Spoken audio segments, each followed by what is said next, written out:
കല്യാണിക്കുട്ടിയുടെ പാട്ടും കളിച്ചിരികളുമായിരുന്നു ഇന്നലെ വരെ ഈ അംഗനവാടി.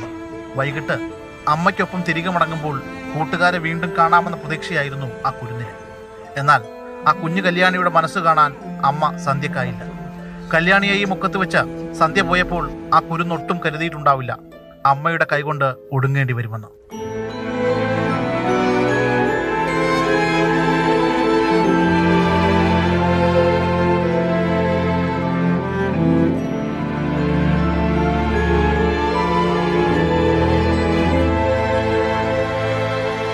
കല്യാണി ജീവനോടെ ഉണ്ടായിരുന്നുവെങ്കിൽ കൂട്ടുകാർക്കൊപ്പം ഇന്നീ അംഗനവാടി മുറ്റത്ത് അവൾ ഓടിക്കളിച്ചേനെ.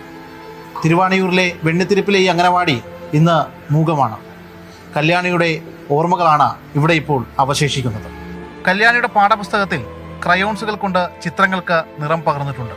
രണ്ടുപേരും ഒരുപാട് തുറന്നും കയറി വന്നപ്പോഴത്തേനുമാണ് ടൗൽ അവിടെ കിടക്കുന്നുണ്ട്. അതുപോലെ തന്നെ പതിപ്പുകൾ, അതുപോലെ തന്നെ കൊച്ചിനെ വരച്ച പുസ്തകങ്ങൾ. അപ്പം ഇതിപ്പം നാളെ നമ്മൾക്ക് നമ്മുടെ മനസ്സിൽ നാളെ ആളിത് എടുക്കാനുണ്ടെന്നുള്ളതാണ് നമ്മുടെ മനസ്സിൽ. പക്ഷേ സത്യം അതല്ല എന്ന് നമ്മളെ മനസ്സിന് നമ്മൾ പഠിപ്പിക്കണം. ഉൾക്കൊള്ളാൻ എപ്പോഴും പറ്റിയിട്ടില്ല. കല്യാണിക്ക് അംഗനവാടിയിൽ നിന്നും LKGയിലേക്കുള്ള അഡ്മിഷൻ എടുത്തു. ജൂൺ ആദ്യം പുതിയ ക്ലാസ്സിൽ പോകാനിരിക്കുമ്പോഴാണ് ആ കുരുന്നിനോടുള്ള അമ്മയുടെ പാതകം.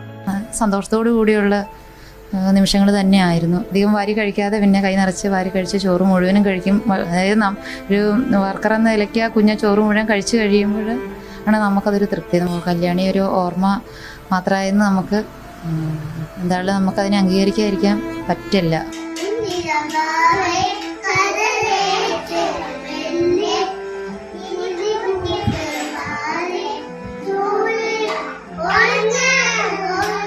കല്യാണി ഉൾപ്പെടെ 14 പേരാണ് ഈ അംഗനവാടിയിലെ കുരുന്നുകൾ. നാളെ ആ 13 പേരും ഇവിടെ എത്തും. അവർ ചോദിക്കും ടീച്ചറോട് കല്യാണി എവിടെയെന്ന്. അപ്പോൾ ടീച്ചർമാർ എന്ത് പറഞ്ഞ് അവരെ സമാധാനിപ്പിക്കുമല്ലേ? ആന്റണി ഗ്രീക്കൊപ്പം ശ്യാമപ്രസാദ് ഉത്തമൻ, മാതൃഭൂമി ന്യൂസ്, കൊച്ചി.